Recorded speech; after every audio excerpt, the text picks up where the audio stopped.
मैं नाइफ को बैरली एक बार मूव करता हूँ और सुशी पेपर से भी पतली स्लाइस हो जाती है। मैं एक कैरेट को एग में स्टिक करता हूँ और गेस्ट्स को सर्व करते टाइम केयरफुली प्लेट करता हूँ। उनसे तो एक बाइटे भी नहीं लिया जाता। क्राउड ऑफ फैंस को फेस करते हुए मैं कैजुअली एक फ्लावर कार्व करता हूँ और वो मुझे इंस्टेंटली एडमायर करते हैं और भी ज्यादा। बट सच तो ये है कि ये सब सिर्फ एक डिस्गाइज है। मेरी रियल आइडेंटिटी डार्क वेब पे नंबर 1 हिटमैन की है। उस रात बारिश में मैंने अभी एक जॉब फिनिश किया था, बट क्राइम के ट्रेसेस रह गए थे, तो मैं एक बाथ हाउस गया खुद को क्लीन करने। हाउएवर, जो लग्जरी वॉच मैंने उतारी थी उस पर जैक की नजर पड़ी जो नहाने आया था। राइट देन मैं शावर में सोप पे स्लिप हो गया और गिर गया। मेरी कीज सीधा टोनी के पैरों में जाके गिरी। मुझे बेहोश देखकर उसने मेरी कीज स्वैप कर दी और जब मैं फाइनली उठा मुझे कुछ भी याद नहीं था। जब डिस्चार्ज हैंडल करने का टाइम आया तो मैं बिल भी अफोर्ड नहीं कर पाया। एनी, एक काइंड ईएमटी ने मुझ पर दया की और मुझे मेरे वॉलेट में दिए एड्रेस पर ड्राइव करके घर ले गई। रास्ते में एनी ने मेरी एज पूछ ली। मैंने मेडिकल रिकॉर्ड चेक करा और उसे बताया कि मैं 38 साल का था। ये सुन के एनी बिल्कुल शॉक हो गई।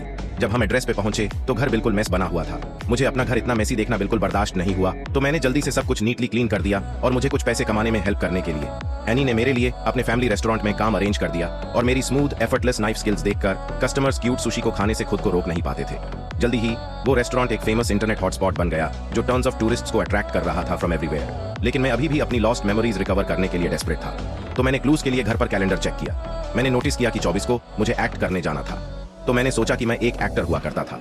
लेकिन जब मैं सेट पर पहुंचा तो मुझे रियलाइज हुआ कि मैं बिल्कुल भी एक्ट नहीं कर सकता।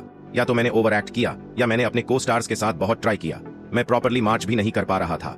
तो मेरे सीरीज ऑफ डिजास्टर्स मूव्स के बाद डायरेक्टर ने मुझे स्पॉट पर ही फायर कर दिया। लेकिन हार मान लेना मेरी स्टाइल नहीं है, तो मैंने ब्रूटल ट्रेनिंग शुरू कर दी। अपनी बॉडी बनाने के लिए हर दिन 10 किलोमीटर रनिंग करना, रूफटॉप पर जाकर लाइंस प्रैक्टिस करना, और मैंने तो नोट्स भी लिए थे। जल्दी ही मुझे खुद को प्रूव करने का चांस मिला। एक फाइट सीन के दौरान मेरी आंखें तेज थी और मेरे मूव्स नेचुरली फ्लो कर रहे थे।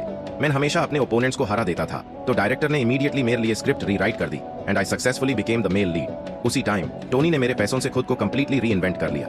एक्सपेंसिव सनग्लासेस पहनकर वो लैंडलॉर्ड के पास स्वाग में गया जो रेंट कलेक्ट करने आया था और बोल्डली 3 साल का रेंट एक साथ पे किया। यहाँ तक कि जानबूझकर पब्लिक में अपनी कार की कीज निकाली अपने फ्रेजाइल ईगो को सेटिस्फाई करने के लिए। जल्दी ही उसने उस वुमन को ढूंढ निकाला जिस पर उसका क्रश था। जैसे ही वो कन्फेस करने वाला था, एमा ने सडनली कहा कि वो शादी कर रही है। टोनी इंस्टेंटली स्टन्ड रह गया। वो